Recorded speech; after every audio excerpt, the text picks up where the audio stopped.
Hello, everyone. My name is Carl, and today I'll be talking about Undertale.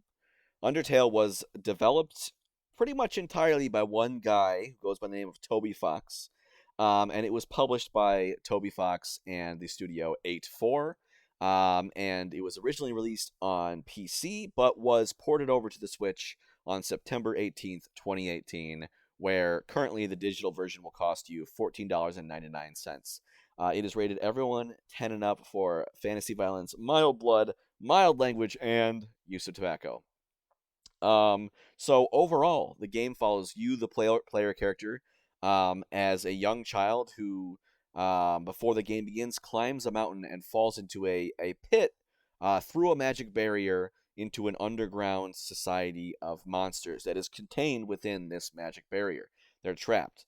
And your goal is to navigate through this society without dying, preferably, in order to get out and get back to wherever you came from. So, my history anticipation of this game, I had heard a lot about this game. I had never played it before. My brother played it on the PC, so he bought me this physical version for the Switch, and so I played it, and that's how I got introduced to it. A disclaimer going in. This is a spoiler-free review. All my reviews are I try to be spoiler-free. I intend for all my reviews to be marketed towards an audience of people that have never played the game before. Even if you've never heard of the game before, I want to give you a good review and recommendation. But this game in particular has a story that's very dynamic and touchy on whether or not like something is a spoiler or not.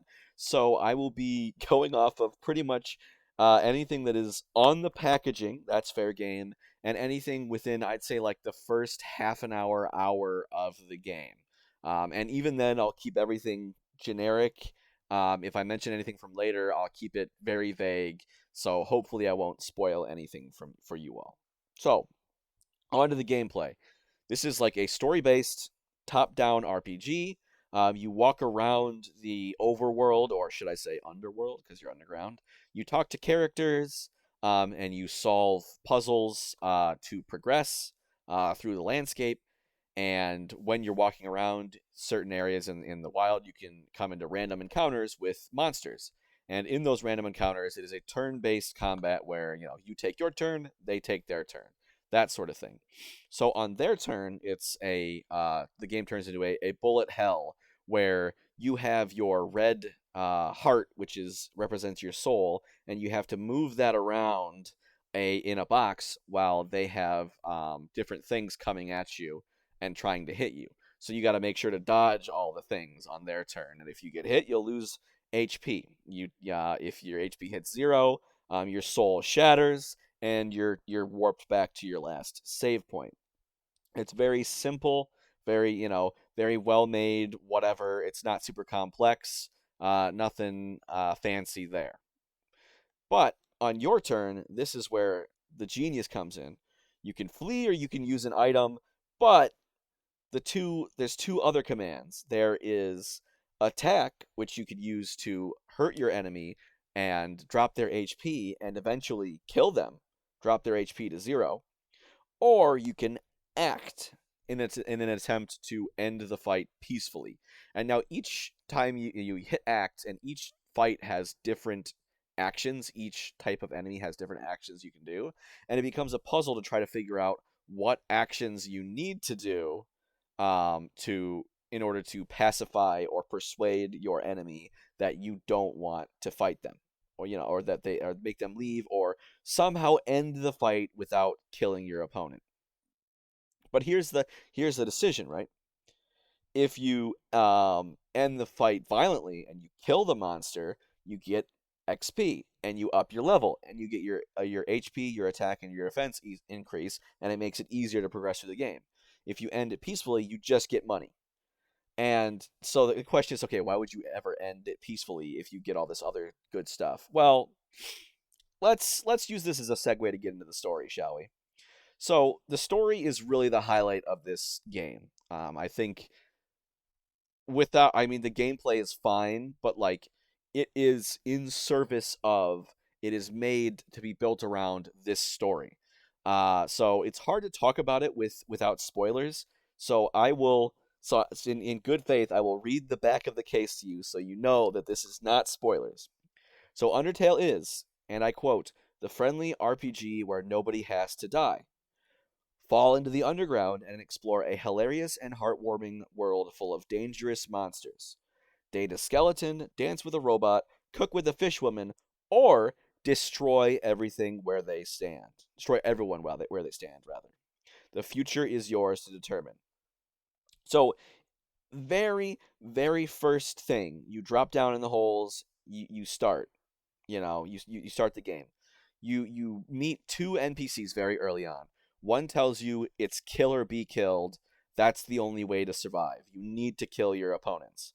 And then the next person says that you should make every effort possible to end a fight peacefully without violence. So you're introduced to these two different ways you can end a fight. So, like I said, you kill the monsters, you get XP, and you level up. But monsters are people too. Like, you're in a society full of monsters. They're just not mindless creatures for you to kill. They are people. And if you start killing people, the NPCs will take notice. They'll say, okay, this guy kills people. Like, let's hide and stuff. And you kill enough people, they'll get scared and they won't talk to you. So the story will get influenced based on how you choose to go about who you kill and who you don't. If you want to be a pacifist and try to kill no one, cool, you could try that, but good luck beating the game without ever leveling up. And some of these NPCs, let me tell you, don't want to take no for an answer, and very much have the killer be killed mindset. So good luck. Um, so on to the actual like story and not the gameplay impacted story. You, a human, you fall into your barrier, fall into the barrier underground. The catch is anyone can fall in, anything can get in, but it's not so easy to get out. And if you want to get out, here's the catch. In order to break the barrier, you need 7 human souls, of which you only have 1, obviously. But to cross the barrier, you need either a human that has taken the soul of a monster as well, so killed a monster and taken its soul, or a monster who has killed a human and taken their soul. And the king of all the monsters is waiting at that barrier for you. So there's this buildup of tension throughout the entire game because in the back of their mind, you know that the king's sitting there waiting for you to come to him, right? And if you're trying to play pacifist and not kill anyone, well, good luck. Because, like I said, you need a monster soul to get through. And the only way to remove a soul from someone is to kill them. You know? And even if you're going to try to, not fight him and reason with him, he's got 6 souls already. And you're the last human soul he needs in order to break the barrier. So he's going to want to kill you, even if you don't want to kill him. So anyway, to talk about the general story overall, there is that tension, but it's balanced very well with overall really smart, snappy dialogue. There are plenty of scenes that got me to laugh out loud because it took me so off guard. For example, like you enter a shop, right? And just like any RPG shop, there's like buy, sell, talk to the shopkeep, leave. And so you're like, oh, I'll sell some stuff, and you choose sell, and the shopkeeper says something like, you do know how shops work, right? You come into my shop and I sell things to you, not vice versa. And it's just this like funny, like, oh, this is an RPG, I know how this works. You go and you sell the thing. Nope. And it takes you off guard. And it does that a lot throughout the story. Um Again, can't go too deep into things because of spoilers, but when it's funny, it's hilarious. When it wants to be somber and quiet, it's that as well. When you need it to be very serious and making very serious points and very deep messages, it's that. Um, when you're, there's some places where you feel like despair and hopelessness. There's so many twists and turns and all that. It's awesome. Um, Again, I wish I could go in depth, but uh, it's a wild ride all the way to the end.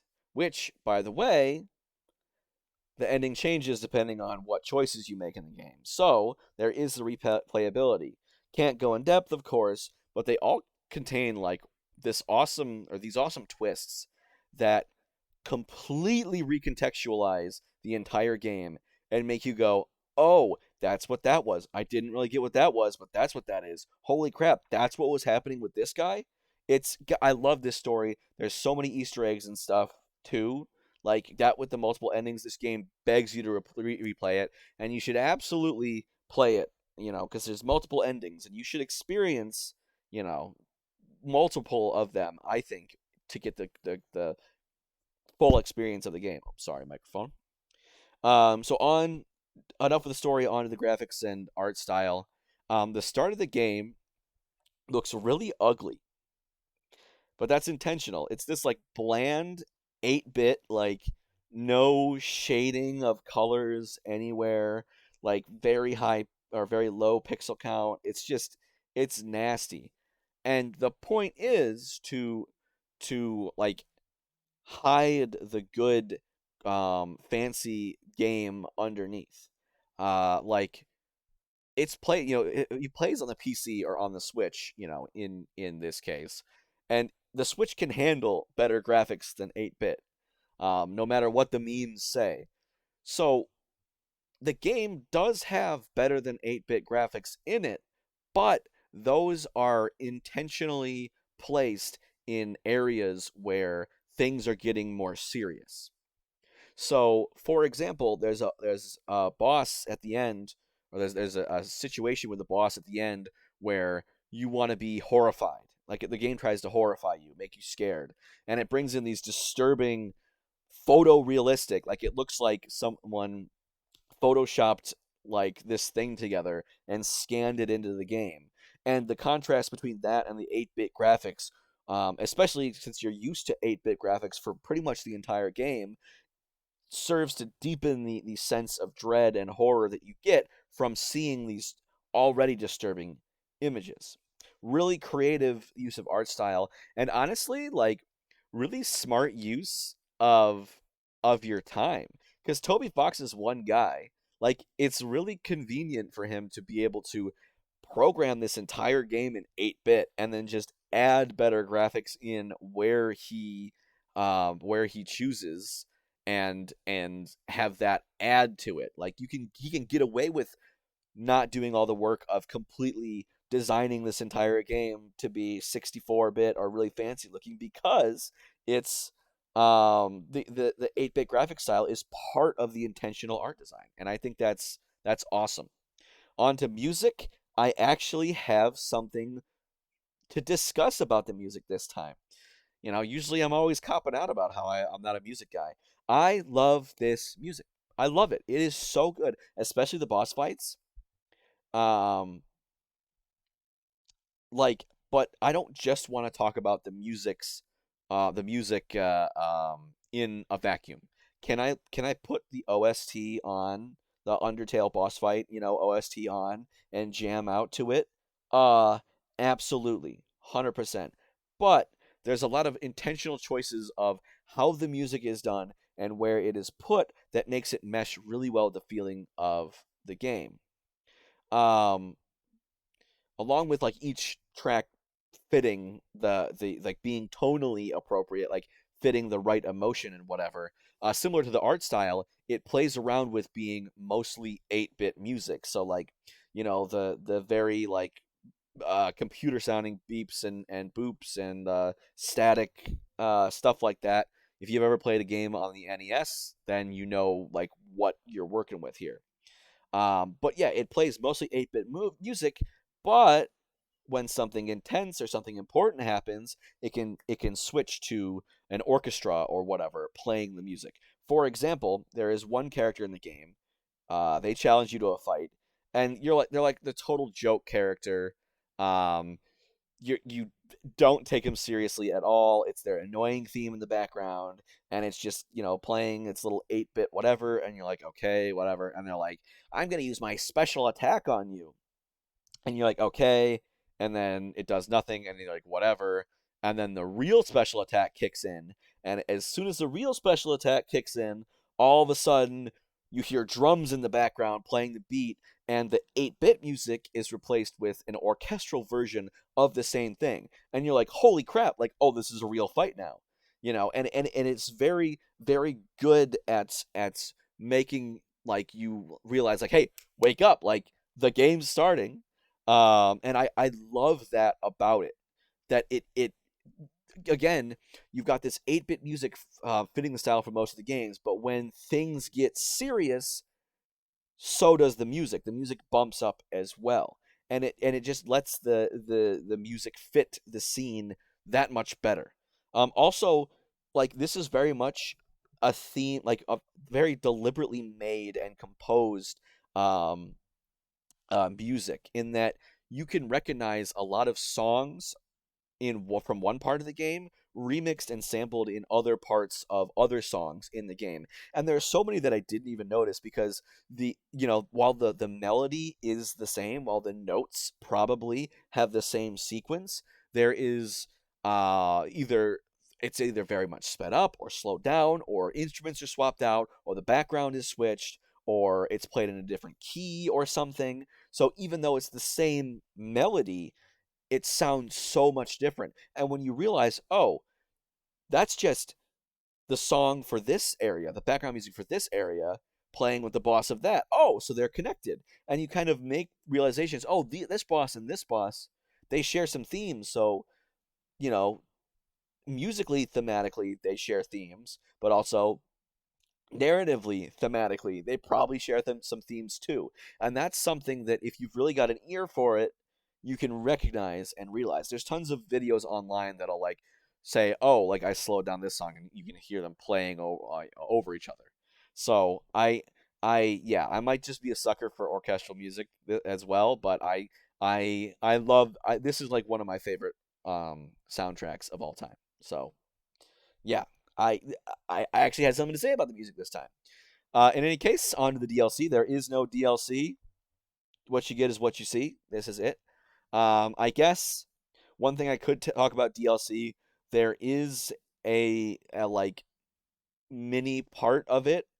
You can look it up if you're really interested in it. But there's like a little Easter egg side thing where you can play like because it's the Switch version, like it's different on the PC version, but it's like catered to the Switch. I'm not going to go into it because potential spoilers, but if you want to look up what that actually is, there's a cool thing and there's a cool little section where, it asks you to use the Joy-Cons to control two different separate parts of your heart in order to, dodge the attacks. It's nice. I liked it. But yeah, no paid DLC. You pay the money, you get the game. That's what you get.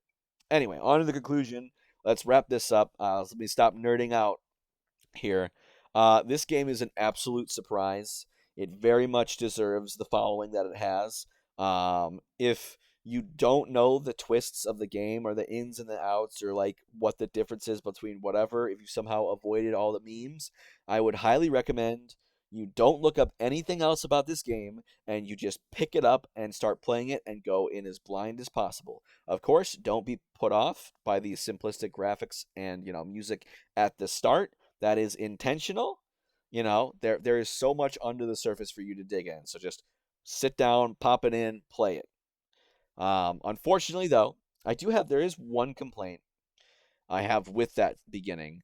Well, I understand obviously that it's like to contrast, like, oh, it's this really boring game. Wait, no, it's not. Like you see little bits and pieces of, like, there's more here, and then you keep digging, and then you reveal the rest of the game, right? The game begs you to replay it. There's so many Easter eggs and so many things where you're like, oh, I wonder if I made that choice. Like, can I try to do this? Like, are there different endings? If you want to get the different endings, you have to like restart the game and you have to go through that, first section. And although it's bearable the first time because you're like, oh, this is new. Like, it's such a slog the second time. It's like, ugh. So I mean, I that does kind of give me a pain in the butt there, but it's a small complaint, honestly. Um, because those playthroughs are worth it considering. Overall, this is an amazing game. I'm giving it a 9 out of 10. Um, Despite the many complaints I had, I absolutely would recommend this to really anyone of any kind of genre that they like the game. I absolutely adore it. I think it's a great game to recommend to everyone, and it's only $15, so that's sweet. I can't wait to see where the developer, Toby Fox, takes his next project, Deltarune. The first two chapters he has released for free out there. The rest of the game is going to be paid, though.